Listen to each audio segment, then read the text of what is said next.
What is up? Welcome to the Vanflip podcast. Today we have none other than someone that I've kind of followed throughout my, I don't want to say career as a fan of metalcore, but in my time of fiddling with metalcore and metal music and heavy music in general, August Burns Red has been one band that's kind of always been there along the way.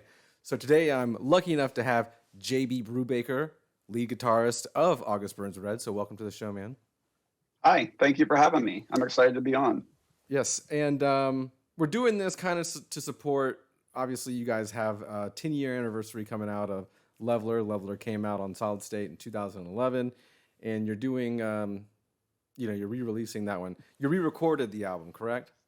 We re-recorded it from scratch, yeah, and we're self-releasing it. So we're in between labels right now and kind of able to do whatever. So this is a unique opportunity for us to test our, dip a toe in the water of the whole self-release world, which we have never done. We've been on a label since 2005. So figure we try it during the pandemic. We got a little extra time on our hands. Yeah. So ABR Records is a thing. And yeah. So yeah, we'll get into a little bit more of your record label situation later on too. But sure. Before it gets too long, I'm here in Florida and I'm wearing this jacket for a specific reason.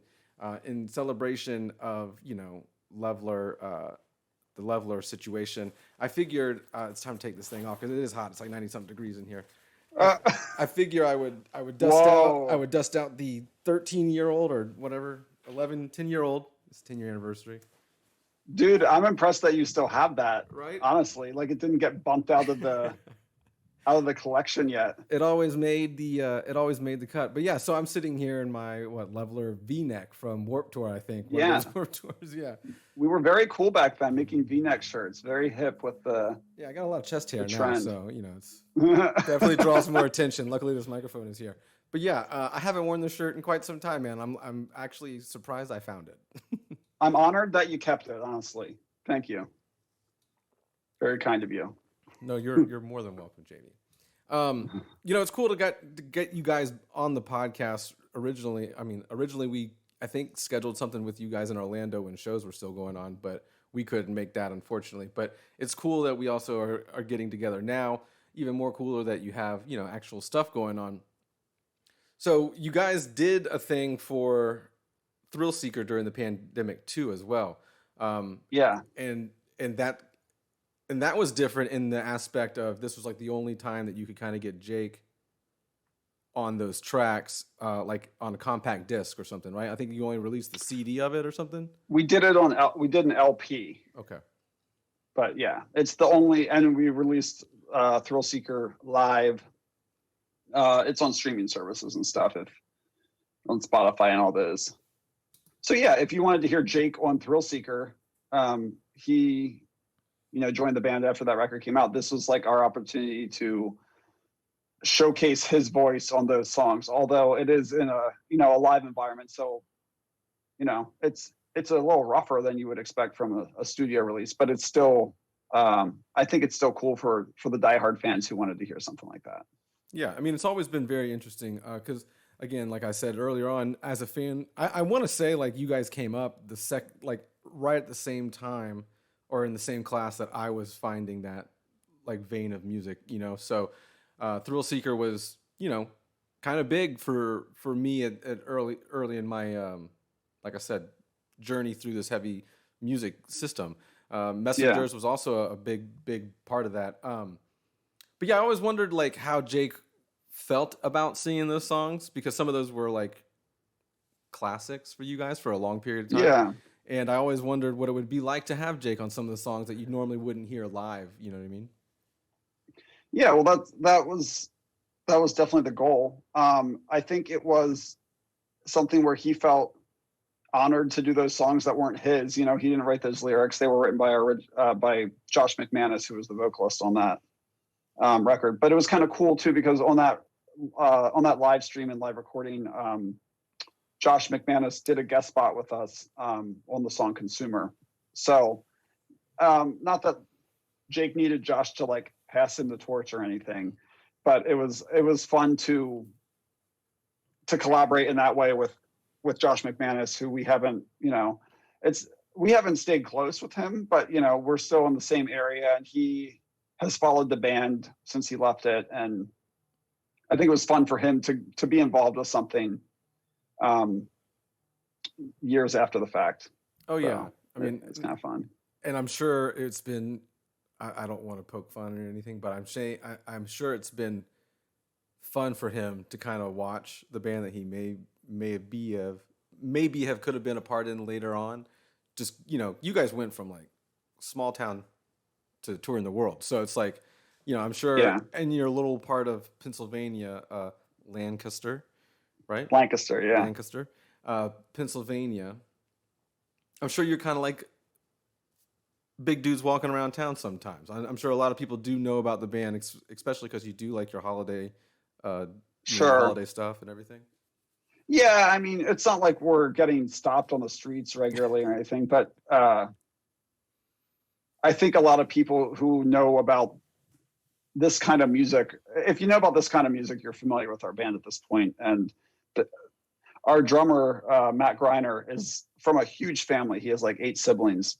And I swear every time I bump into someone, they're like, "Oh, I know your drummer's middle sisters." Like everyone has a tie to that family, it seems. Literally just yesterday, I was playing outside with my kid. There's this road that just goes down to a farm, like a quarter mile from our house. And we play there a lot, just along the road and like the dirt and stuff. And this woman pulls up in a minivan and she goes, "Hey, I know who you are now. I know Matt Greiner. You play in his band, don't you?" I'm like, "Yeah, I do. Of course you know Matt Greiner." It's just funny. Yeah. So that kind of deviating from your original point, we're known in our local area, but it's not like, I mean, this genre of music, metalcore or metal in general, like, there's no. It's pretty tiny, even though things are kind of big to some people. Right. I'm still honored if someone recognizes me. You know what I mean? Like, you're in a big band, right, for the scene, but in the scene of things, not necessarily like a great big band. We're in a small scene, for sure. So we're going back to Leveler. How do you guys make that decision to kind of like re-record it? Like where did that spawn from, and point A to point B? Okay, well, we were in a really unique position because we're in, like I said earlier, we're in between we're in between record deals right now, and we're also grounded because of the pandemic. So we've had a lot of time on our hands, and this isn't like the kind of project I think that we would have ever had the time to do if our regular touring schedule had been going on, because we would have been touring aggressively on our latest record, Guardians, that just came out in April, and we haven't supported at all. And as the pandemic drug longer and longer, we're like, we need we have time for a project. Leveler's going to turn 10 years old in 2021. We're probably not going to be able to do anything for it because of the pandemic. So let's take advantage of this unique opportunity of having time on our hands and being in between record labels, and let's go record the record again ourselves, fund it ourselves, and put it out ourselves. So we did. We set the goal and we went out and we've done it. So there's been a lot of learning for myself and for Brent, our other guitar player. We manage the band ourselves. We've been self-managed since 2016. So I don't know, this year has been full of learning experiences just from the business side of things. We also started our own web store and have been running that, which has been a huge undertaking, but also, it was a valuable source of revenue for us, basically kept us afloat while we haven't been able to tour and make any money that way. So we've managed to keep ourselves busy. And with Leveler, it's a record we've always enjoyed and we like a lot.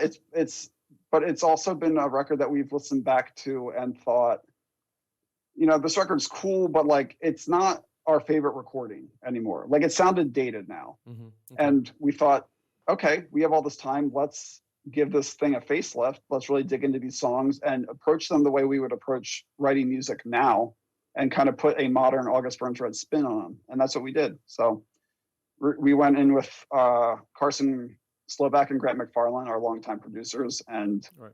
we remade the whole record from the ground up. And it was fun, and it was like a pretty easy project because the songs are old and they're in our back pockets now, and everything was written.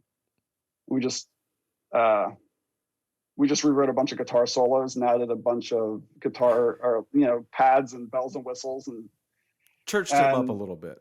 Yeah, exactly. Yeah, exactly. And we got some cool guests on it too, which we hadn't done the first time around. We got Ryan Kirby from Fit for a King, Matt Heafy from Trivium does guest vocal and guitar solo, and Misha from Periphery plays like a ridiculous guitar solo on it. So nice. I have been able to. It's fun. I have been able to listen to a preview of it, and I've been listening to the older one. So yeah, there's definitely a difference. And part of me was thinking it's probably easy to rewrite a song too that you've been playing for 10 years. I mean, I'm sure some of those songs you play live, you play them differently than you play on the album anyway. And I'm sure that, you've been wanting to improvise here and there during your live performances in general. So this gives you an opportunity to kind of lay it on wax, so to speak. Totally. It was a lot of fun. I haven't been that, it hasn't been like, the studio is not usually that low stress, is what I'm trying to say. And we had fun. Usually we're like getting into these tiffs about this drum part or this guitar part and having these squabbles over details and stuff. And that wasn't the case this time around. It was just go in, have fun, make music. And honestly, we have seen each other so little that it's just fun to get together and hang out again with the guys. Like, we miss each other. Yeah. So every time we have an opportunity to get together and do something has been a lot of fun. Something that we definitely took for granted before. And I think the pandemic has really put things into perspective as far as how lucky we are to be able to do a band for so long and do it as a career, and how much we cherish our relationships as a band. Yeah, I mean, and you guys have been doing it for so long. I mean, you're coming up on your 20th anniversary here in a year or two, right? Yeah, it's crazy. Yeah. Two more years. I was just thinking Definitely didn't think that would happen. Yeah, I was just thinking, I'm sitting here talking to you about Leveler being out 10 years, and I was in my head, I'm like, I wonder if he ever thought that, you guys would still be in the band, let alone like doing something for their 10-year anniversary, Yeah. Because with things in the heavy scene, it's just, things come and things go, and the genre seems to ebb and flow in popularity over years. So it's just, it's a nod that you guys lasted this long. It's funny that you say that the genre has ebbed and flowed in popularity, because I've totally seen that. And I feel like in the last 5 years or so, like that metalcore bubble definitely popped. There was so many bands doing it. And I feel like it's now like, there's bands who've like risen to the top of the heap who have been able to last through the fad, I guess. Mm-hmm. And I feel fortunate enough that my band has been able to like maintain a career through that highly oversaturated period of metalcore, like the 2013 kind of era. Was just like, whew. Yeah. Like, I mean, it was exhausting. Yeah, I know. It was exhausting. And I think a lot of that stuff was like overproduced too. You know what I mean? Like a lot of it was kind of like, I don't want to say like certain projects or certain albums were, but I mean, the mindset I think of like labels was like cash grab. And toward the end like 2010ish, when like I started hearing bands that I would like see at small clubs and shows and stuff like that on like Real World or Road Rules, like in the background, I would hear like Norma Jean or like Atreyu, and I'm like, what's going on here? You know what I mean? Like, right. Like what's going on here? And then all of a sudden, obviously that made metalcore a little bit more known, more people got into it, but then MTV and MySpace just kind of like, MySpace was good for a lot of things, but also bad for a lot of things within the scene, usually fads. But I feel like I've said it a million times. Those two things like bastardized metalcore for a little while, and I think in the last couple years though, it's kind of come back to, there's like we're on the upswing for like heavy decent metalcore bands. Yeah, I agree. I the first band that comes to mind for me is Knocked Loose, who's like definitely doing like sure. a big throwback thing to like when I started getting into the genre of music in the first place. Like On Broken Wings was one of my favorite bands, and I just hear so much On Broken Wings and Knocked Loose. And it's interesting. It's just interesting for me to see the whole cycle, to like a full rotation, because to be in a band and go through a whole cycle of the fad is weird. I saw it from a fan perspective when I was a kid in high school and into punk and pop punk and stuff. And, you know, I was going to Warped Tour in the year 2000 and seeing like, I liken it to the metalcore explosion of like 2011. You know, the same thing happened with pop punk in the early, like at the turn of the millennium. But at the turn of the millennium, who says that? You like that? Yeah.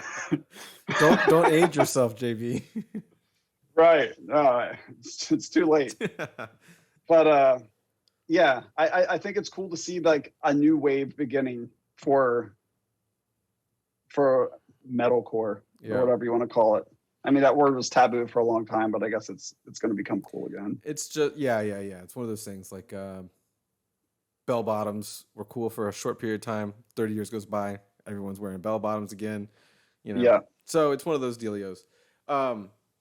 We kind of you talked about On Broken Wings just now, and that was something that surprised me. I feel like we probably went almost similar routes when we were finding this music, because we're similar in age as well. I'm 37, and I think you're around that age as well. A little younger. I am, yeah. I'll give you a little leeway. You're a little younger, I believe. I'll be 37 in like 10 days. Oh, so cool. Not much younger. Okay, so good. I'm not far off. But anyway, I would like to know, because you come from an area of Pennsylvania that is kind of rural farmland and everything like that. And I know that you had to like travel to go to school and stuff like that. How does one grow up in the situation that you grew up in, find like heavy music? Like how does take me through that ringer? Okay. Well, I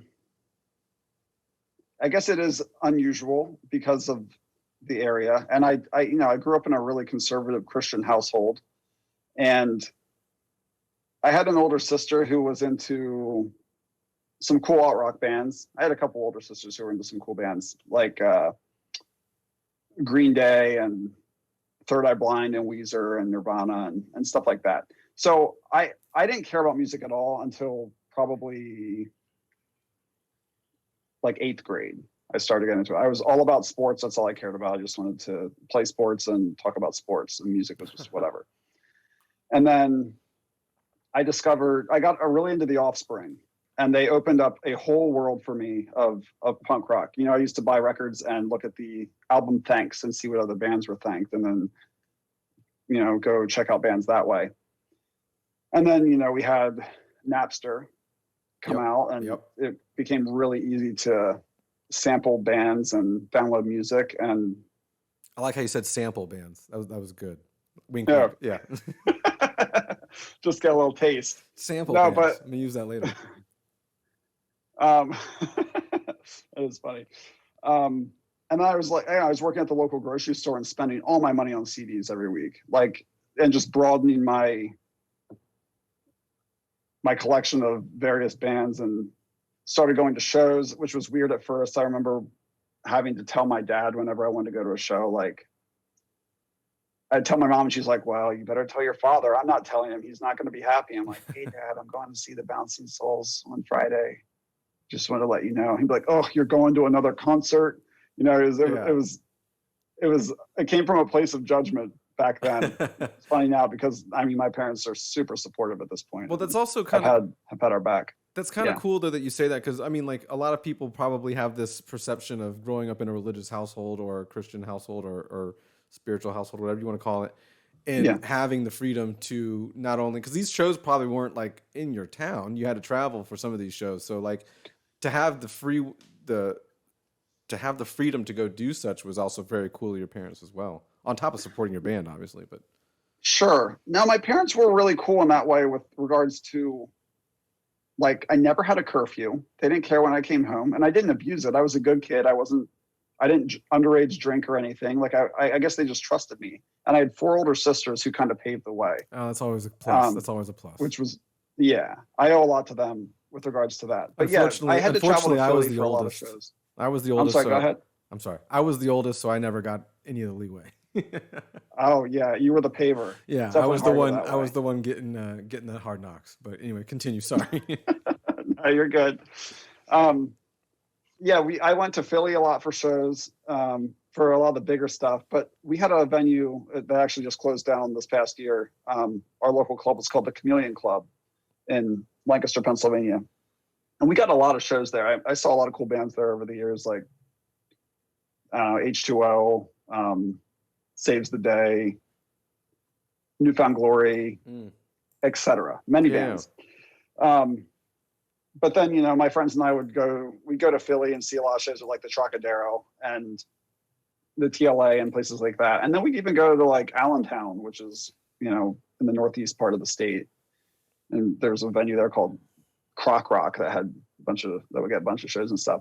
But anyways, as I got more into music, I started to have like a group of friends formed that all like the same kind of music. And then within that group of friends, a bunch of the guys started a band that I didn't play an instrument or anything at that time, but I would go to their practices and hang out, and it was just like a fun vibe. And then when I graduated high school in 2002, I was like, I'm going to buy myself a guitar and try to learn how to play guitar for fun. If you're telling me that you're learning how to play guitar in 2002 and then Thrillseeker came out when? 2 years later?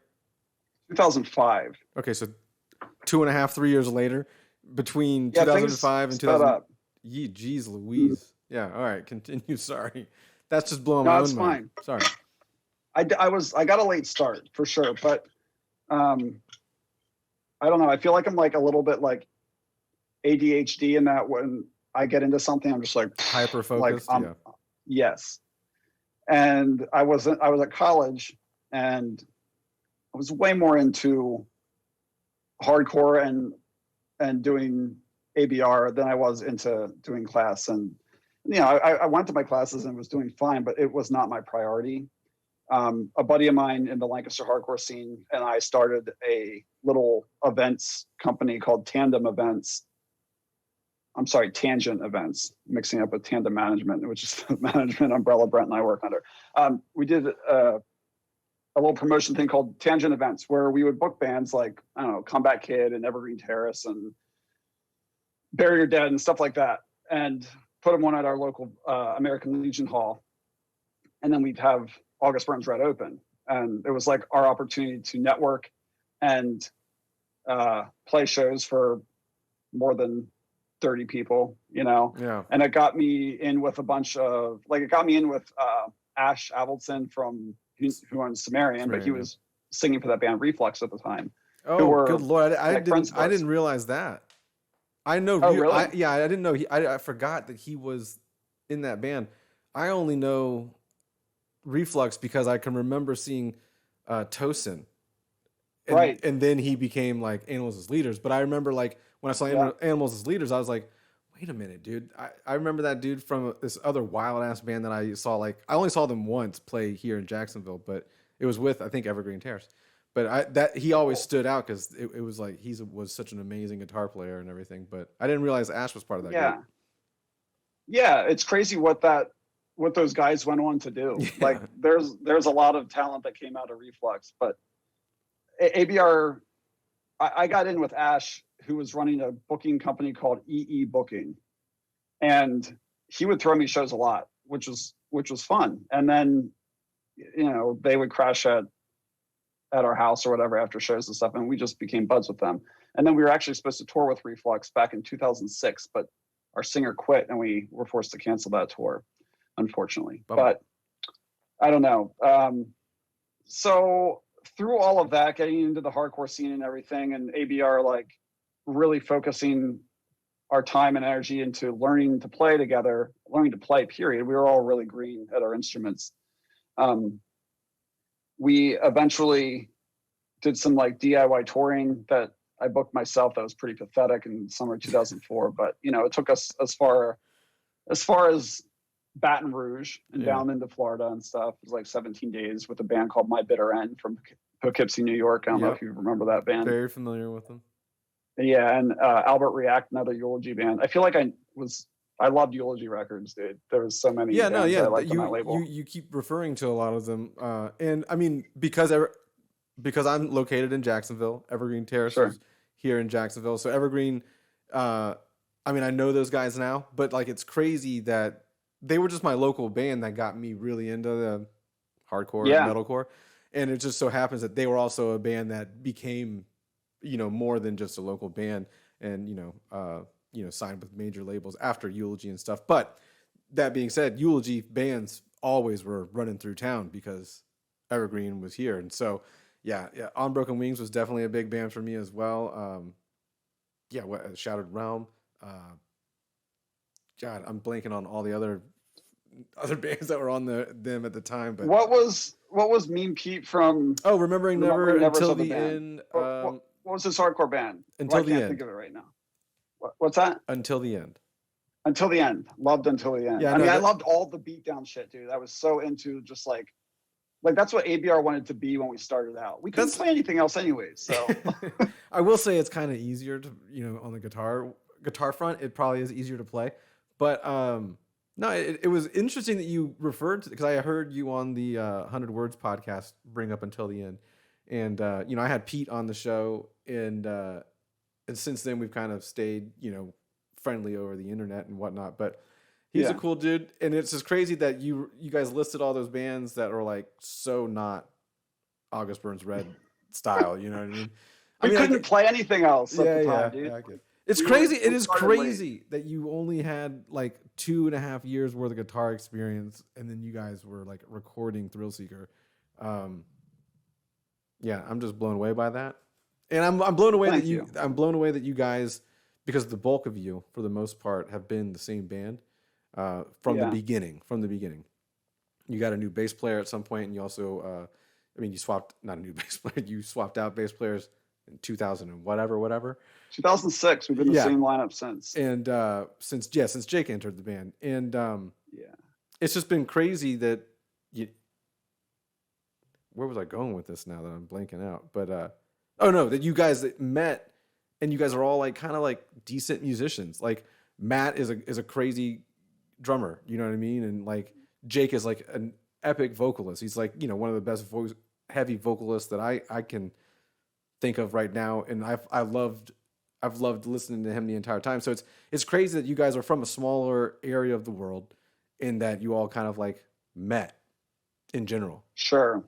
Yeah, we're definitely lucky in that regard. Jake was from South Carolina and actually heard that we needed a singer and drove up and tried out. Oh yeah, no, I remember the entire thing, but it's just crazy that even happened in general too, because for a random person to answer like a MySpace ad or something.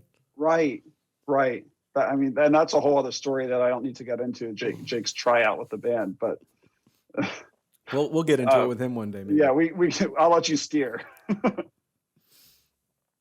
But yeah, no, it was impressive, because you guys are all like, pretty decent musicians, I will say. And it's just crazy. How green were the rest of the guys? Was it something that you guys just kind of picked up? Because, like, hey, let's be Matt was definitely the hardest working. He played a lot of drums and worked really hard at just on like his practice pads. Like, he was just very devoted to learning the fundamentals and built himself up the right way. Brent and I are self-taught, and, had to get through our own limitations based on the way we taught ourselves to play. There's been obstacles to overcome as a result of that over the years. But I think the fact that we were all so devoted to wanting to do the band, and we practiced so much, and we were always writing music that was too hard for us to play. And that is what continued to force us to get better so we could play the stuff live. And I think that's kind of what helped to fast track us to be able to, record a record, 2-3 years after we started playing. Now, I'm going to ask this question, because you guys do, like, re-recording the record's an unusual thing, to do for a band. Sure. you guys also have like done a lot of cover songs. Kudos on the Chop Suey song, by the way. I've actually recently heard that, and I was like, this is actually crazy good. So kudos to Thank that. you. But the other thing you guys have done for the most part is like release like MIDIs. You guys have done Yeah. MIDI file releases on some albums and stuff like that. And now that you're saying that you've always written stuff that's too hard for you to play, do you guys write that stuff in like Guitar Tab Pro or something like that? And then We use a program called Tabit, okay, yeah, okay. which is even more archaic than Guitar Pro. Yeah. Tabit only works like literally right here. I'm going to pull this up and show you. I was just working on this. Like I have a crappy like Chromebook that was $200 that I use just for Tabit. Nice. Yeah, yeah. Dedicated because it doesn't machine. run on Mac. All So right. Dedicated I don't machinery. have a choice. So you guys like knew how to write music, but even write music that you couldn't play, or you just kind of were like fiddling around with it as a group of dudes and you were like, this sounds good. Definitely, it was just a whatever sounds good to us is what we're going to play. I had no idea, like, still don't have any like foundation in theory. It's just like if someone's like, I'm going to jam these 4 chords in the key of G sharp, and you can play over it, JB. I'd be like, I can't. Yeah. I don't know how to do that. Yeah. I'd be like, I can write something over it and memorize it and play it. And write something I think sounds cool, but like everything has always just been writing what we think sounds good, and that's still how we operate. But that's interesting because I've always, I mean, you know, as a fan, it just seems quite the contrary. You know what I mean? So I guess kudos to the band for pulling that off. You know, thank you. Yeah, I've been faking it for a long time. Yeah, fake it till you've made it, right? We're still trying to kind of make it. But no, yeah. It's cool that I'm sure you've bolstered so many confidences by just this little conversation. I mean, mine in general. I just started learning guitar like 2.5 years ago myself. I'm nowhere near writing Thrillseeker by any means, but you know, that does give me confidence that I could be like next year. Yeah, dude. You just have to put the time in. It's all about putting the time in. And a lot of my time, I see your acoustic guitar hanging back there on the wall. A lot of my time was spent on acoustic because I wasn't allowed to play an electric guitar in my dorm room at college. We weren't allowed to have live amps. So Thrillseeker was written on an acoustic guitar. Yeah. I mean, like in my dorm room. And it definitely is harder to play an acoustic guitar, especially if you're trying to way harder. Especially for that kind of music, for sure. Yeah. I'm a terrible acoustic guitar player. It hurts my fingers. Like I don't like playing acoustic. Yeah, I was learning on that thing, which is like $150 guitar or whatever. It's nothing important, but that's like what I learned on. And then I bought the Schecter is in that case behind me. I just bought that a couple weeks ago. So congrats. Thank you. I've made the jump to electric guitar. Nice. What are you playing through? Oh, I don't have an amp yet. Do you have like recording software that you can play through like Tone Hub or something? No, I have a family member that has like a band room that I go over to their house, and they have like, they have where I can plug in directly to like a board or whatever and run through like audio engineering stuff, or I can just plug into like a smaller amp that other people are going over. So I've got that whole situation going, but also it's just easier to learn and practice with than that electric guitar. So why not just yeah. So you guys also released a new album that we, like you said earlier, that you haven't been able to support or tour with yet. Now that we are it came out a year ago, right? A little over a year ago. It did. Yeah, a little 13 months ago now. So now that we're a year after that, obviously you guys released it in the earlier stages of the pandemic. Do you think that you guys should have waited a little bit, or you kind of made the right decision at that time? Because obviously a lot of bands withheld and are still withholding their albums. Yeah. I'm glad we didn't delay it for a couple reasons. Number one, if we had delayed it, what's the point? Like, we're still in the pandemic. Yeah. And I don't know how many people are going out to Best Buy and FYE and buying records, or how many, like, it's been a while. People weren't doing that much before the pandemic. So I don't know if there was a lot to lose with regards to like physical sales. And the other thing is we had done this long rollout where we've been, releasing the singles and hyping up the release date and blah, blah, blah. And I think right when like America went into like full on lockdown mode was when Guardians was supposed to come out.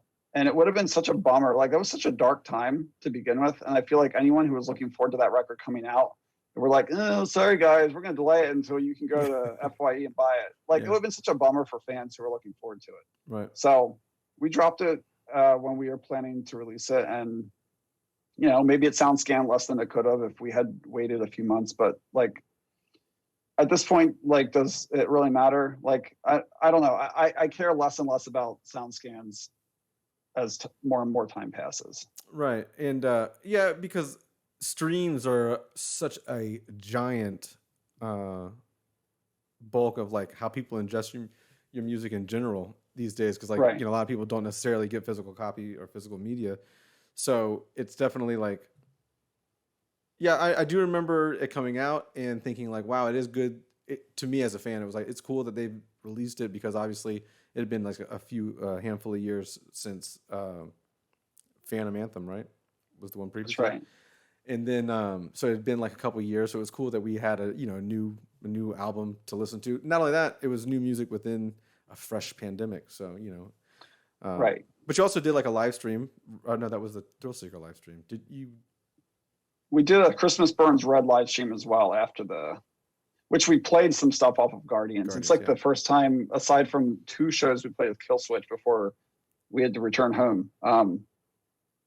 That Christmas Burns Red live stream was the first time we got to play like more than 2 songs off of Guardians, which was fun. You know, it was cool. I feel like Guardians is going to be this like almost like forgotten album. Like by the time we get back out there and tour like heavily and properly support, like we're probably going to have another record ready to go. You know, it's like we're skipping this whole album cycle, which is weird. That is weird.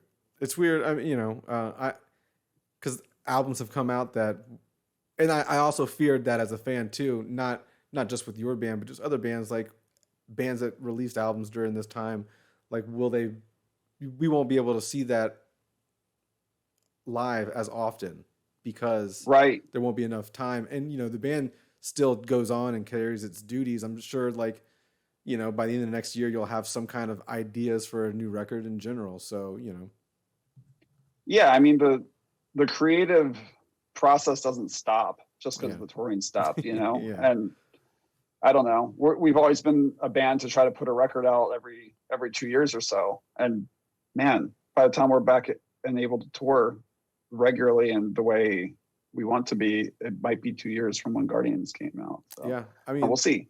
I think the time that I'm scheduled to see you guys for sure right now is Furnace Fest. That's it. I can't wait for Furnace Fest. I know. I can't wait. Do we even want to get into that? I've talked about it so much on the podcast, but it is going to be an epic time. We don't, and because we don't have to. No. We can if we can, because obviously a lot of those bands are some bands that, you know, brought you into the heavy scene too. But one thing before we get off of Guardians, Bones was featured in that NCIS Los Angeles episode. Yes.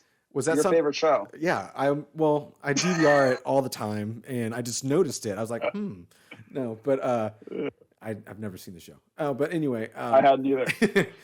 How does that stuff work? Is that something that you guys know about ahead of time, or is that something that you know like after the fact, like a fan maybe tweet you? And is there any kind of like compensation other than paid and exposure?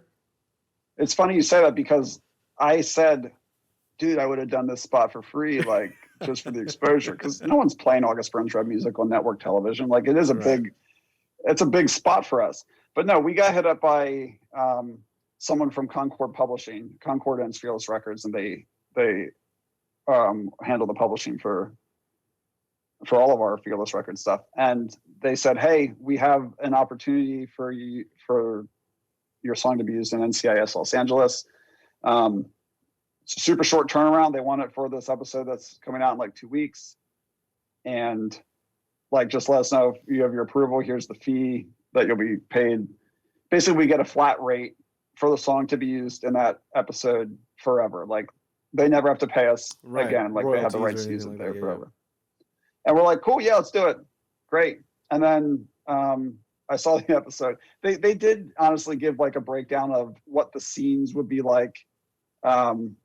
And everything, but I must admit I did not review that carefully. Like I wasn't like, oh, our music's going to be used as auditory torture in this like strange civilian jail thing. Yeah. Like, and honestly, I wouldn't have said no knowing that anyways. Like, I'm so happy to have the song in the show. And I'm sure there's a lot of 60 and 70-year-old people who watched it and were like, yeah, that's definitely torture. I wouldn't want to be in that prison either. Right.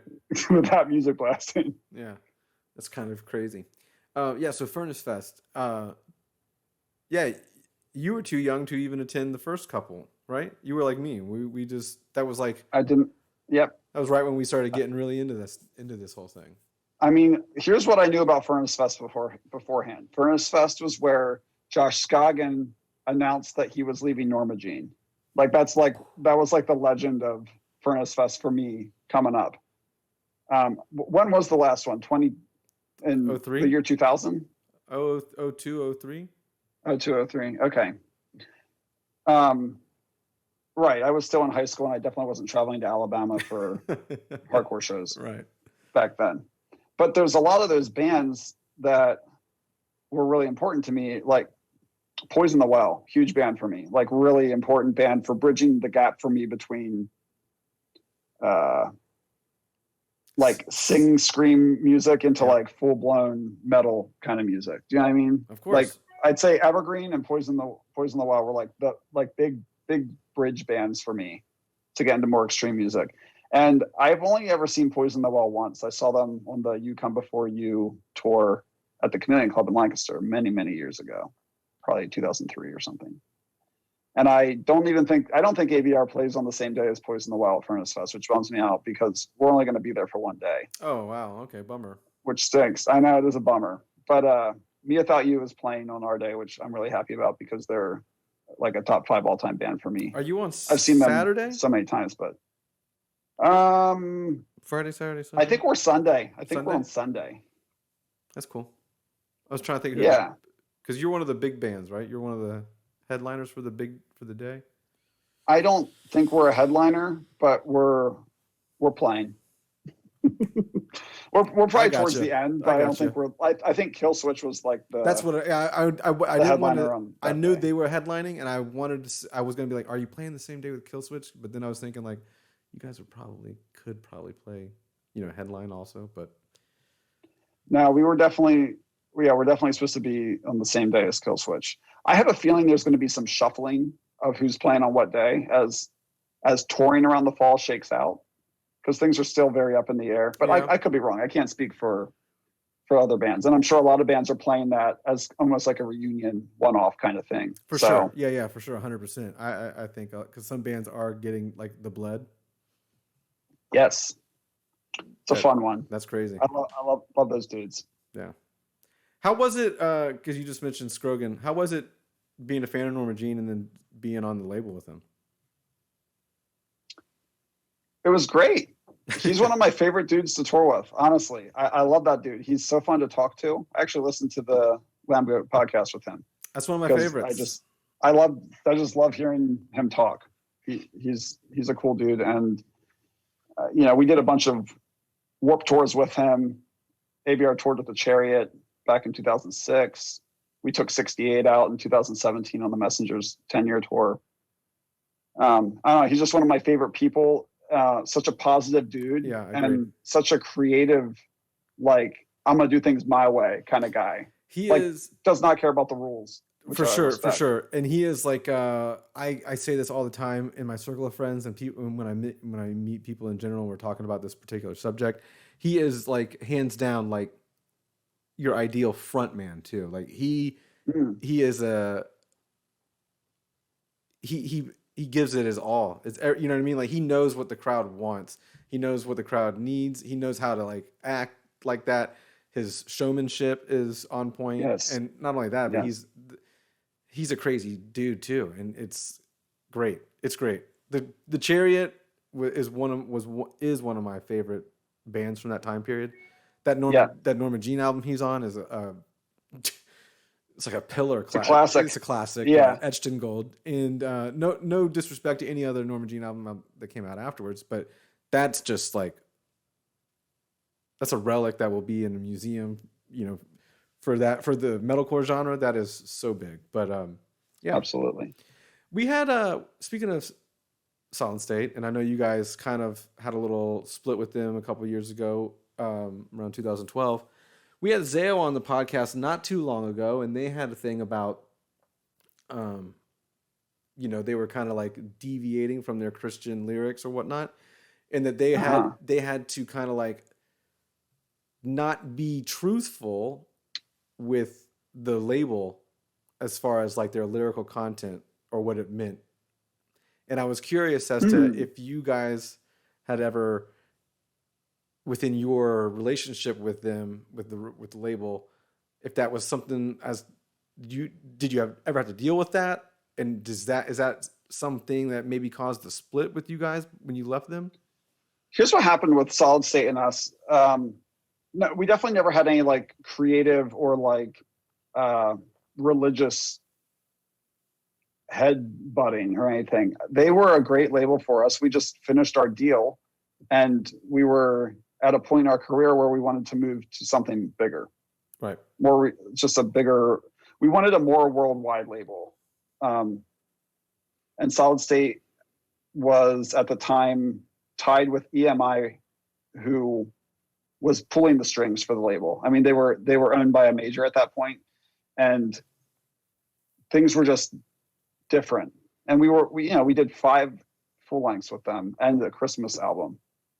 So like they had a lot of material, and it was time for something different. And we still, I still communicate with those people often. I mean, we do repressings of old Solid State records all the time and stuff. You guys did the remixes of like Messengers and another album I'm blanking on, but yeah. So we have a good relationship with them, and I had nothing but love for Brandon Ebel and Adam Scatola and all the folks over there that were with us for many years. As far as like lyrics and stuff go, ABR was very, like, we started out like very Christian. That was like where the band was at. And I think that over time people evolve. I'll speak for myself and not the rest of my band. Some of the guys in the band are still Christians. I'm not at this point in my life. I feel like as I traveled the world and the world got to be a bigger place, the smallness of my upbringing and just my local community, just my perception of it changed. Yeah. And, I lost my faith along the way. And ABR at this point is just 5 dudes playing music together. Some of us are Christians, some of us aren't. But we're all we friends, all respect right? each other. Say that again? But we're all friends still. Absolutely. Right. Okay. Because when you make it, I'm just clarifying, because when you say like ABR is just 5 dudes playing music, it just seems cold. Oh, like so you know what I mean? Yeah. For music. Yeah. Like we all have our personal differences, but we're all just doing this for the music, which happens, and that happens in bands too. So I just wanted to clarify, because I didn't think that you guys were on the rocks by any means, but no, we're actually better than ever. We went through hard times and we've come out the other side and have a very good understanding of how we all tick. And I'm proud of that. So, and yeah, I love all the dudes. They're brothers to me. It's all growth, man. It's all growth. We're not brothers in Christ anymore. We're just brothers now. Understandable. And that's actually that was actually one of my questions to you, or I was going to ask you, is because, again, you guys are from such a small rural area, and I don't want to keep painting it as like, there's one gas station for the town and it's like 5 miles from every house, but you're not in a typical city, so to speak. You know what I mean? No, we're in a rural farming area. Right. And so when you grow up in that, you guys have toured like everywhere. I mean, for the Leveler album, you guys did like a world tour. You just posted on your Instagram not that long ago. Not that long ago. You posted a throwback picture not that long ago that you were in Jakarta for the Leveler tour. So, I mean, like, one of my questions was like, how has that kind of like opened your mind? And, because again, you guys were a spiritual religious band or Christian band or whatever, but then, you guys did so much, and I was just curious as to, how that maybe affected, your personal growth and stuff like that. But it's interesting in general, how that opening your mind and seeing things and approaching things from a different angle will change. Will change you. Yeah, it's just interesting seeing all of these different cultures throughout the world and what they believe. And it's like everyone has these different beliefs, whether it's this country like Japan, there's like no religion in Japan. Yeah. And then, all across Asia and stuff, there's all kinds of different religions and stuff. And it's like, this is all just very like, this is how I was raised, so this is what I believe. Like, which to me was like, okay, so the truth probably is that there's just, we're here as human beings, and that's all we know. Yeah, let's all be good people. Yeah, for the sake of being good people, not for the threat of getting sent to hell or something like that. Right. I don't know. One of the things I think I found, one of the things I got from talking with Josh, that was probably, we should probably just I'll skip that because that was off the that was off the podcast. But I will just say that I am like more of a spiritual person to where like I don't know anything about anything. I just know like you said, we're humans floating in this rock in this space thing, and I'm just trying to be cool. Yeah. I'm just trying to be cool with everybody. That's all. That's how I'll navigate this. Totally. Whole thing. I appreciate that. Yeah. I have one more awkward question to ask you. Okay.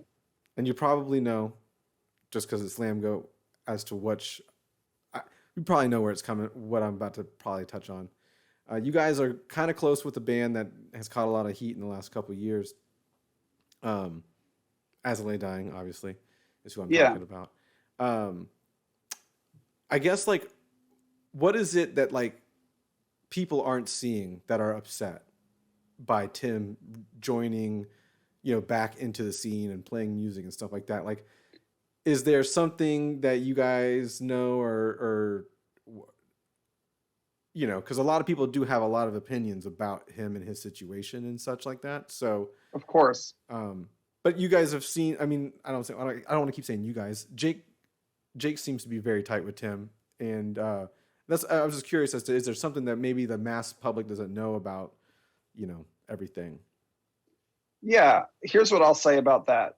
ABR goes way back with As I Lay Dying. They took us out on some early tours and have been good buddies.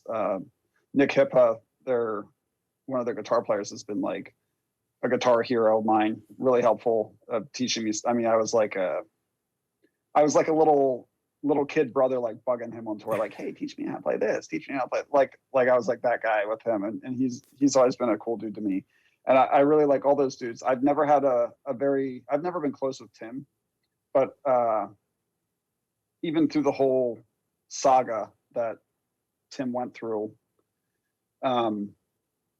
I was in touch with the other guys in the band, and I would consider those guys friends of mine. I'm not friends with Tim, and in fact, I don't think anyone in our band is friends with Tim except for Jake. I feel like Jake became closer with Tim when he was in prison, and I think that's because Jake came at him with like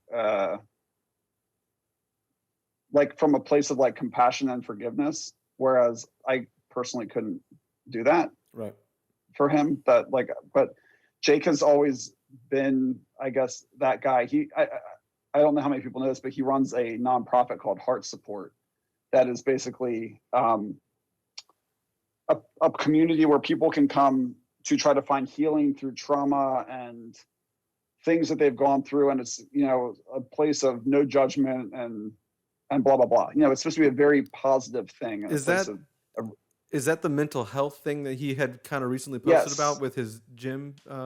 Well, his gym is something he started after Heart Support. Heart Support's been a nonprofit he's been running for a long time. He also started a gym called Your Life Gym. That is a gym that also has lots of mental health classes.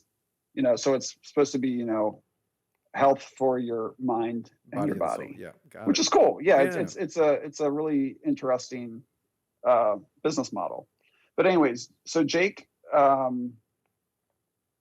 guess, decided he's going to be the first one to, I guess, extend an olive branch to Tim, like from this world. And it wasn't like a decision that he's like, hey guys, my bandmates in August Burns Red, I want to talk to you guys. Like I'm gonna publicly like back Tim Lambesis as he's like trying to rehabilitate himself back into society. It's not something we talked about. And honestly, if we had, I think we probably would have been like, dude, we're definitely not like comfortable getting on that. Like, I don't want to have an opinion on this controversial subject. I wouldn't have touched it. No, I understand but it. That's his thing. And he has been vocal about, I don't know, Tim trying to get his life back together and be able to take what he did and turn it into a positive and teach other people from it. So I don't know. It's not even something that it's not something I would have done, but Jake.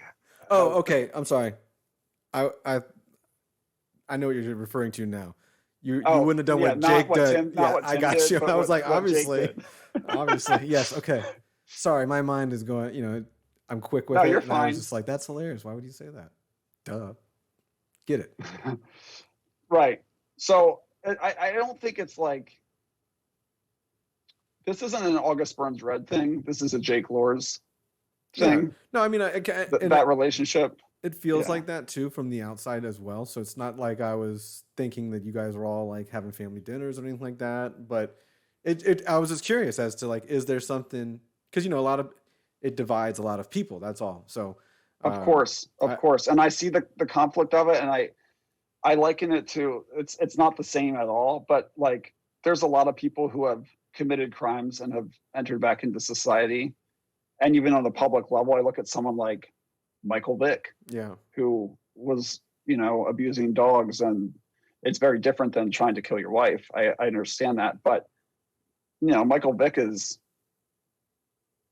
totally good to go now. I mean, he's like an analyst and on football broadcasts and like, so I don't know. There's our society is set up for second chances. I'm not the person who I'm not going to be a champion for Tim Lambesis. I got you. It could, I'm not comfortable with that, but and that could come over time with you, me, and anybody else that may have an issue or doesn't have an issue with Tim. So time will only tell. You know what I mean? So yeah. Hey, and that's to each their own to make their opinion on how they want to proceed with that. But it's cool that you guys as a group. It's cool that you guys as a group can still function with even that kind of going on. But anyway, enough about all that awkwardness.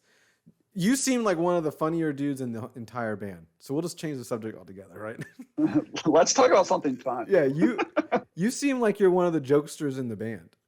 Is that like I'm a jokester? Yeah. Is that something that, you know, I'm falsely accusing you of? Because you seem like... No, I feel like I am. I like to joke, and yeah, I love to try to be funny, and I would often refer to myself as my favorite comedian. Yeah. So yeah, I sometimes laugh the hardest at my jokes, my own jokes. Yeah, because you get them, you fully get them anyway, so you know. Yeah, I get my own shit, you know. Yeah. So are you like the jokester guy on tour, like pranking everybody, bugging everybody?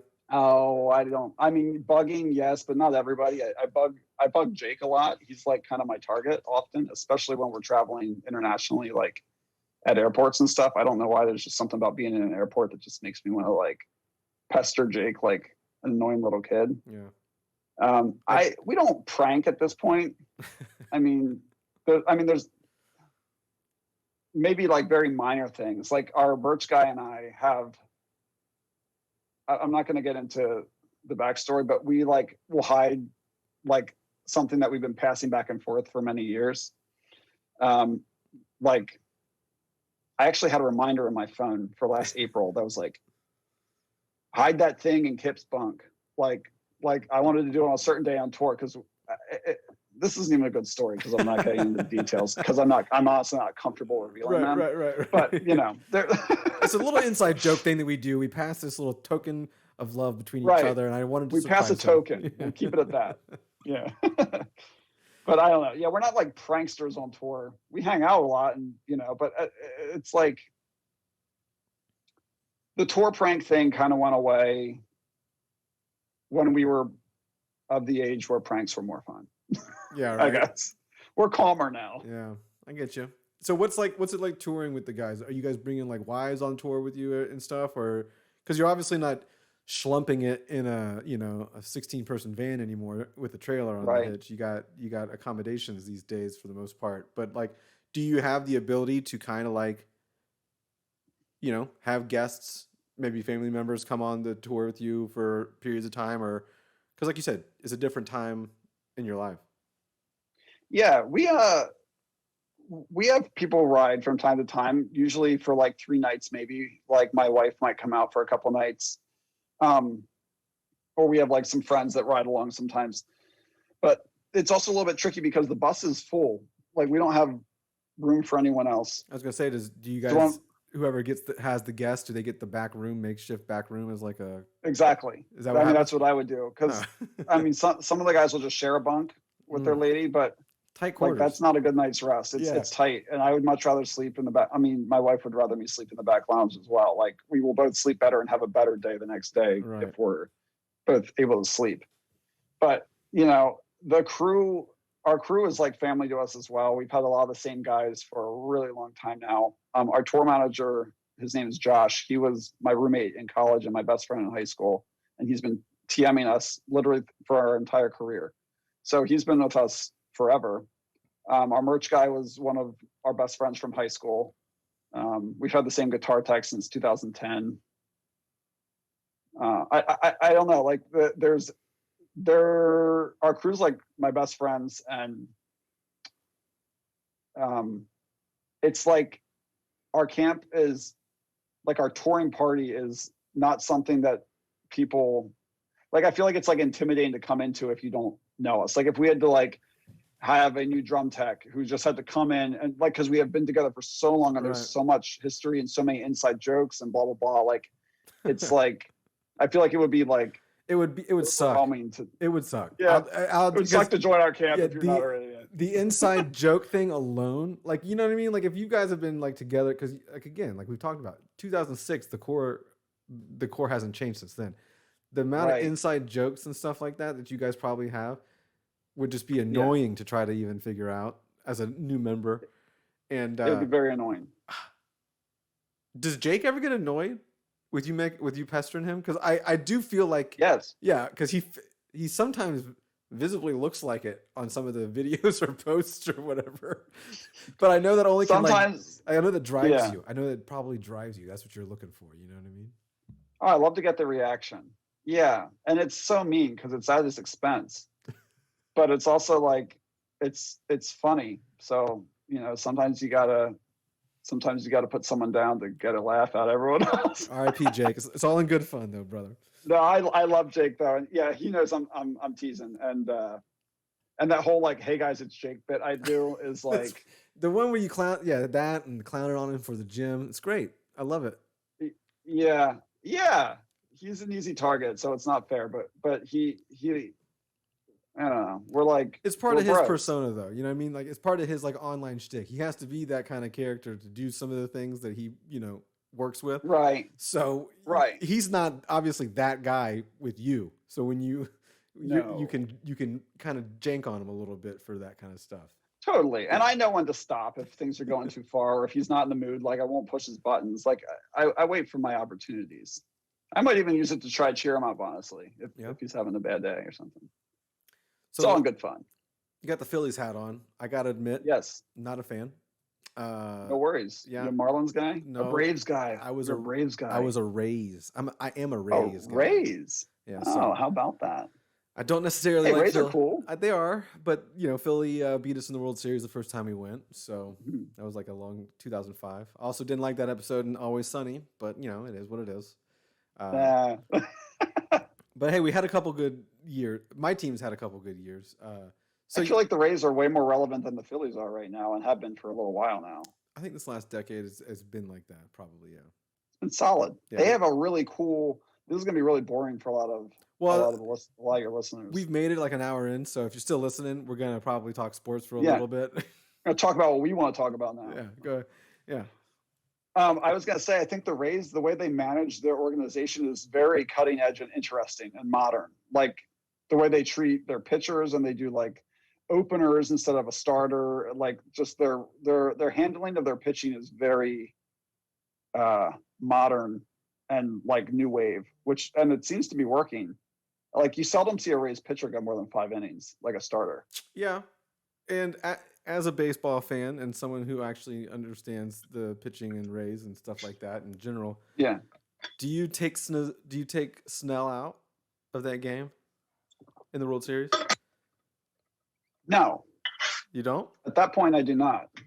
Because. But the process, Kevin Cash's process brought them all the way there.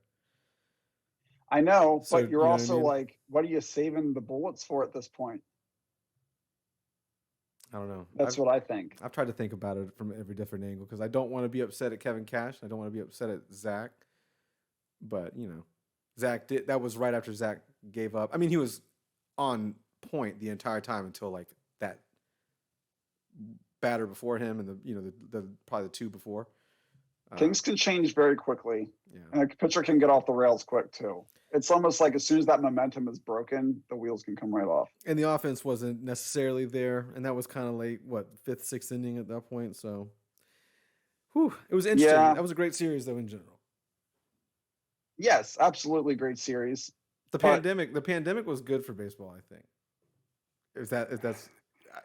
It was good for fans of baseball. Yeah, that's what I should say. I don't know if it was good for the game as a whole. Like, if you were not a fan of baseball coming into the pandemic, you definitely weren't a fan of baseball coming out of the pandemic. Maybe you were, because that's one of the only sports that has games on like all day long for like 8 months out of the year. But it was just such a mess getting the season going. And oh yeah, the commissioner Rob Manfred has been making he's just been not great for the game. Yeah. Lately. I don't know. More negatives than positives. I think so. Yeah. But I don't know. I love the game anyways. Like, he can do what I'm not even like upset about like the National League instituting or adding the DH, or I don't even care about the extra innings with the runner on second. Like, I don't care about these changes that are being implemented to try to speed up the games, because I do get it. The next generation coming behind me does not care about baseball. It's too slow paced for them. Like, it is. The attention span's not there. It is. And as someone who, I only got into baseball the year that the Rays went to the World Series. I moved to Tampa, and that was the year that I moved to Tampa, and I got wrapped up in the they had like playoff mullet or playoff not mullets, Dan, with the Mohawks. Yeah, they had playoff Mohawks, and they would dye in blue. So the whole town was going crazy. And I mean, I made a conscious effort to be like, all right, well, they have a hockey team here, which I was a big hockey fan. I was like, I'll root for the Lightning. And they have a baseball team here. I'll root for their baseball team. I already have a football team, the Jaguars. And so I got like roped into it. And since then, I like that the games can be lengthy. I like that. But I also like, for people who are outside of baseball, there is so much going on in baseball. So much. Like, there's defenses, there's pitching. I mean, and like you said earlier, the Rays, and it might be that the Rays approach the game differently, and that's why I like it so much more. But yeah, it's just always interesting. Always. There's so much. It's like chess. If you like nuance, it's a good game for you. It's like chess. There's so many things that you can do. And counter moves and all sorts of other stuff. It's crazy. Yes. I love it. I get why people think it's boring because it's slower paced, but sometimes it's nice to slow down a little bit. Yeah. Take something in. Yeah, you like to slow versus things a 15-second reel on Instagram. You know what I'm saying? You like to slow things down. You play a lot of ping pong. I love ping pong. I don't get to play much anymore though. Do you have a ping pong table at your house?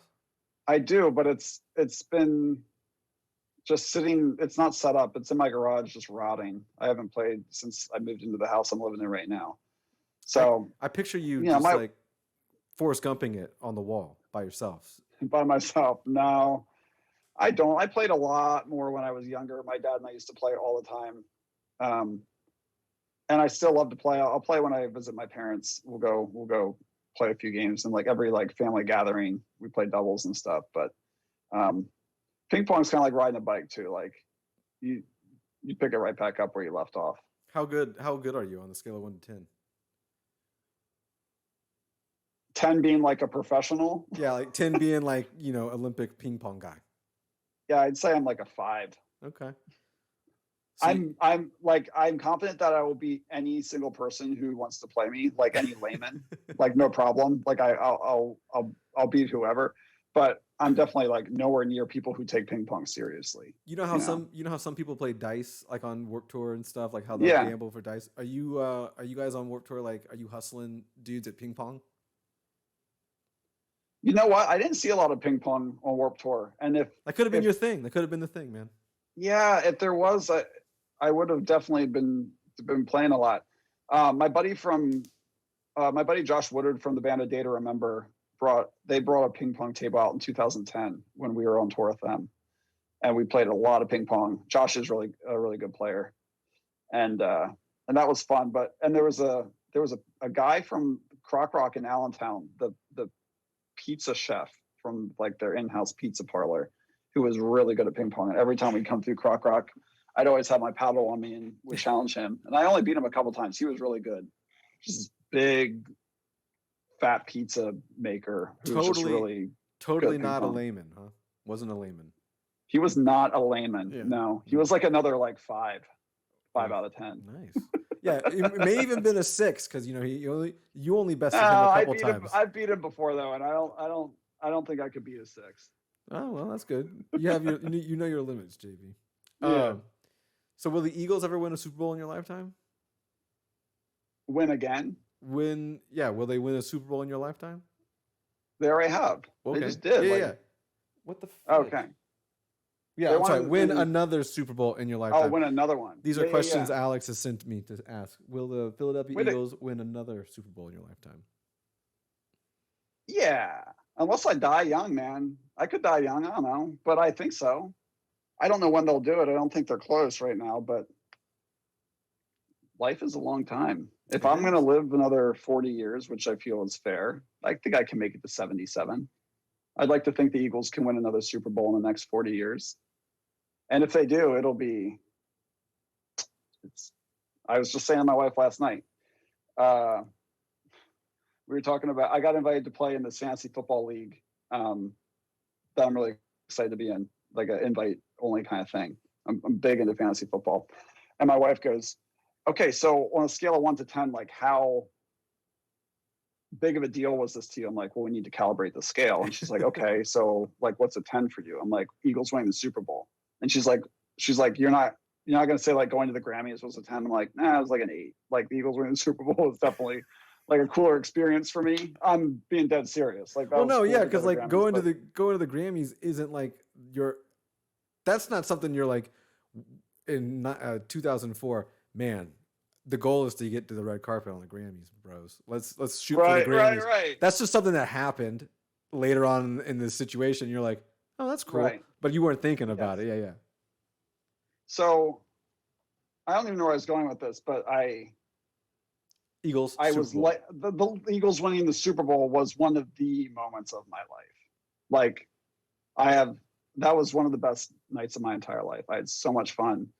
And it was just like such an incredible feeling. I was up to like 6 a.m. on the bus. We had to play a show that night.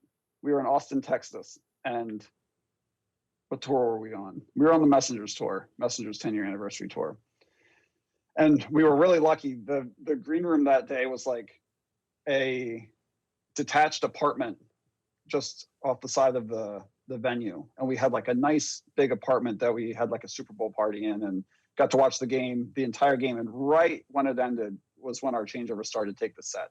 So we are on like that would, I don't know how that would work. I don't know if I'd be stoked for that or if I'd be like, oh my God, dude, I just want to celebrate this win. But I also, it's two highs. It's two highs meeting each other.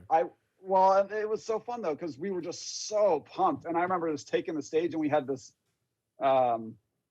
we played the Eagles fight song. Like we walked out to the Eagles fight song.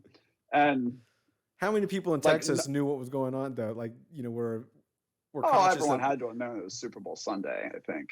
We were also kind of like in Dallas Cowboy territory. Ooh, yes, bonus. Kind of. A couple hours away. I don't know, but people didn't care. They were happy for us that we were happy. And then we came off stage and we had a really early bus call because we had a long drive to where we were going to. I think we were heading to Florida actually, and we had a day off to get there, but we still had to do a lot of driving. So we got off stage, went straight to a bar, like had a bunch of drinks real quick, and then like got on the bus as soon as we were all loaded out, and just partied on the bus till 6 a.m. and it was so fun. Like our tour manager, who I was saying, my friend Josh, who I've been friends with forever, like he and my buddy William, who was on tour with us riding along at that point, like the three of us just stayed up so late, just having so much fun. I was just like, I don't know, man, it was awesome. I know. For anyone out there, I'm sure most people have had their team win a championship, and if you're a real fan of the team, it's like a pretty incredible feeling. The only thing that I've actually, the only thing that I have like a lifelong dedication to would be the Jaguars, because I was a, excuse me, 12, Sure. 13-year-old when the team was founded, and then I was like 14 when they played their first game in '95. Yeah. So I have like, it's embedded in my DNA at this point, but we are also like the Cleveland Browns. So it's like we've had a couple seasons, you know what I mean? And most of those seasons were like early in the franchise history when we like took everyone's best players, So right. We had some good first couple seasons, but 2017 was kind of okay. We went to the AFC Championship, should have went to the Super Bowl, Miles Jack wasn't down, I'll just say that. And then we get Nick Foles, break his collarbone right away. And then But was he the answer anyways? I mean, he had caught lightning in the bottle with the Eagles when they won the Super Bowl. I don't know if he was like gonna lead the Jaguars. Who's gonna know?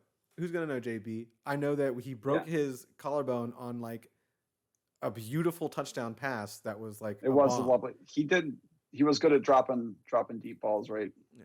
So right we'll see. The basket. We'll see how this goes. We got Trevor Lawrence. The planets have aligned, and somehow like the football gods think that maybe, Jacksonville's been the butt of every joke for so long that maybe it's time they win a game or two. So we'll see how that plays out. Well, I wish you the best. Oh, personally, to that. Yeah, personally as a fan, we're the new Patriots. That's what I think in my head, but I'm going to give it a year before I start really pushing that rhetoric.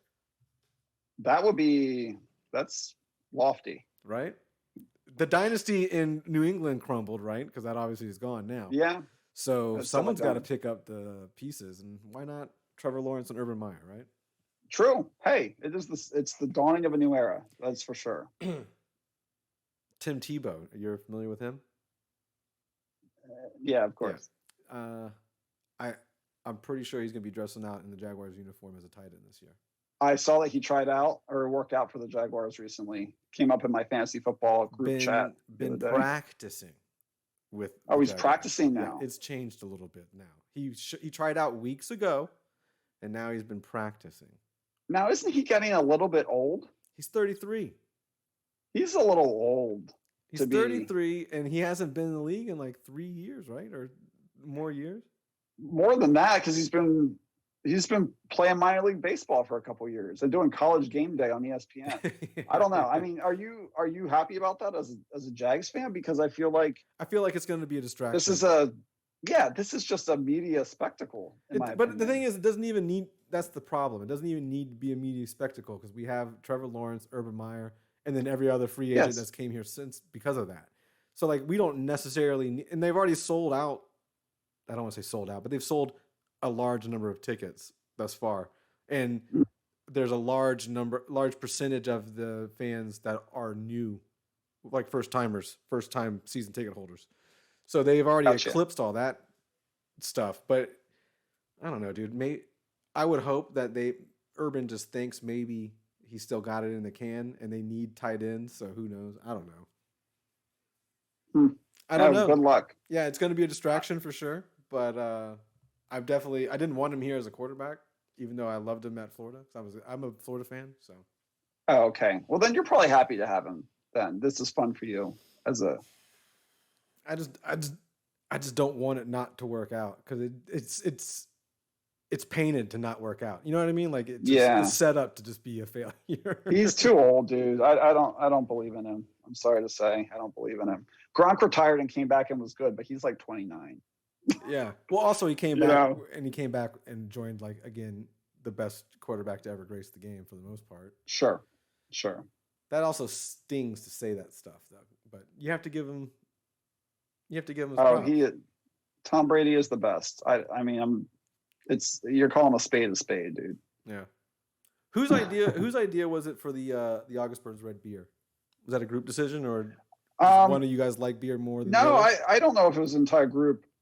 It was, I'd say Brent, our other guitar player, and Dustin, our bass player, put that idea together. Dustin's brother Paul owns the brewery that's been doing the August Burns Red beers, so we have like a family connection there. The brewery is called Elder Pine, and whenever we're like, hey, can you do a special beer for this whatever, they're always like, yeah, cool, sure. And it's I think it's fun for people to collect the cans. It's fun for me, at least. I'm not even a big beer, like I don't particularly like craft beer. I'm not like into that, but I always drink one August Burns Red beer so I can say I had it, and then I have the cans. Nice. Yeah, no, they are definitely. I see you guys post about them all the time. They're cool. They're very cool. Yeah, we've been doing a lot of them recently. So fun stuff. Before I cut you off here, JB, and let you loose, because we've been running for about an hour and almost an hour and 20. I know it's been like the pandemic, and I hate bringing up pandemic, but we've actually had to bring it up a couple of times just to talk about things with the band, so that's fine. But have you found any like new bands within the last year or so that you weren't really familiar with prior to being locked down that you may want to elaborate on? Whether they don't have to necessarily be heavy either, but obviously. Yeah, there's one band in particular that I liked, that I learned about during the pandemic, that I'm quite fond of, called Michigander, and it's like an indie pop thing, but it's not metal in the least. And to my understanding, it's just one dude who writes and sings these songs, and I liken it to old Coldplay, kind of, but like a little bit poppier. You know, definitely not targeting the Lambgoat audience, but that's a band that I've discovered during the pandemic that I'm stoked on. New heavy bands, I don't know. I feel like I haven't discovered a new heavy band that I'm really pumped on in a long time. I will say that the new Era record is awesome, but I've known about Era for years. But as far as like new heavy music goes, the record they put out during the pandemic is pretty sick.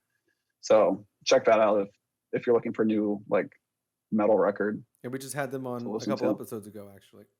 Oh, cool. Yeah, those dudes are cool. I like them, and I think their band's really good. So I like. I just feel like they're one of the more creative bands right now that are, you know, sort of in what you might call like the prime of their career. I get you. Got you. I got two more for you really quick. Sure. Okay. What was your favorite August Burns Red album that you guys have made? And you don't have to give me the standard, like, oh, Guardians is my favorite because it's the newest record. So just what's the favorite, your personal favorite record? Found in Far Away Places is my favorite August Burns Red record. It came out in 2015. It's the one that I approached with the most like no rules. And I just really love that record. I think it has it has a couple of my like all-time favorite songs I've ever written, and which would be Broken Promises and Vanguard. Those are two of my favorite songs I've ever written. And there's a lot of really weird, out of left field, like wacky interlude kind of stuff on that record that I feel like fans who don't like that kind of thing, it would be the reason they would say it's like not one of their favorite records is the reason that it's one of my favorite records. So it can be a little bit of a polarizing album, but I think it's definitely my fave. Cool. Favorite Lambgoat moment, since that was the question I blanked out on. You said you were a long-time reader. Lambgoat moment. So do you have a favorite Lambgoat moment? It's a hilarious question, dude. I've been reading the site for news since I was a kid, since like 2002 or 2003 probably. Yeah. I've never been the kind of person to dig deep into the cesspool that was the Lambgoat message board back in the day. Dude, you got to come on. You got to come. What'd you say? You got to come on. Yeah, come on. I don't have time for that shit right now, dude. You're not gonna have time when the band starts going either. This is the only time you'll have time. It's a unique environment, that place. It is unique. I actually think it's a lot more cleaned up than it used to be. Yeah. The internet, because you can't post anonymously anymore. So on the message board you can. Oh, you can on the message board. Yeah. Okay, well, I was never reading that anyways. The Okay, comments favorite were- the Lambgoat comments moment. were I don't know. always- I really enjoyed like.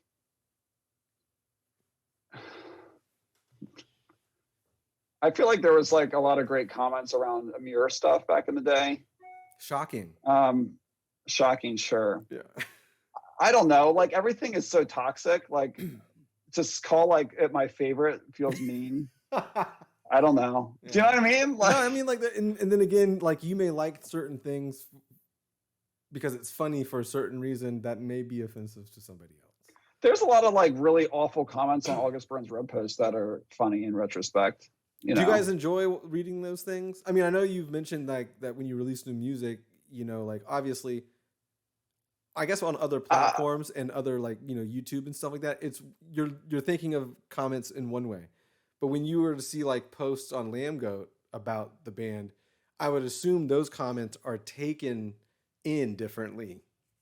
Well, you take it with a grain of salt, dude, because it's so ridiculous. But you have to expect it on Lambgoat, on those early Yeah, comments. yeah. So you'd probably go to Lambgoat, see the news posts, and be like, let's see what they're saying as a, you know what I mean? And you might get a laugh out of it. Whereas on social media or like YouTube, when you release music or post something, those comments may even be more like, ouch.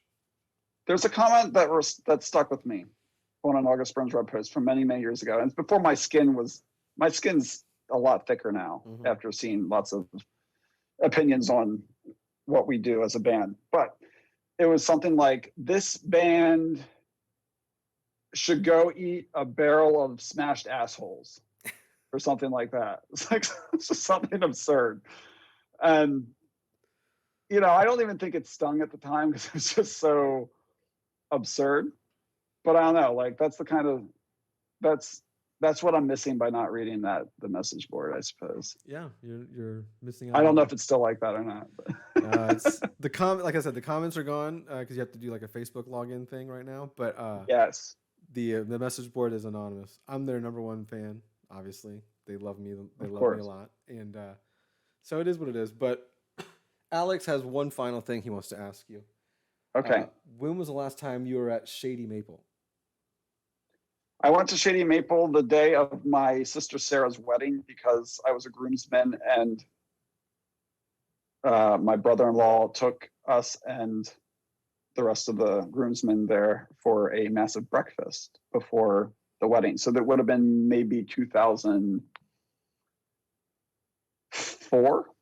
Okay. 2005. We'll say 2005. Definitely not a place I frequent, but I'm very familiar. I don't know. I have no idea what it is. I assume a breakfast place or a restaurant now. Yeah, it's a buffet place in like Amish country, Pennsylvania. So he also wanted you me don't to need ask, to make a trip. Yeah, because he's from the same area as you for the most part. Yeah. He also wanted me to ask why there's no Amish core bands, but we all can probably already realize why there's no Amish core bands. I mean, he knows, but it's obvious that if you're an Amish person and you're playing in a band, you are no longer Amish. Like you've left the community.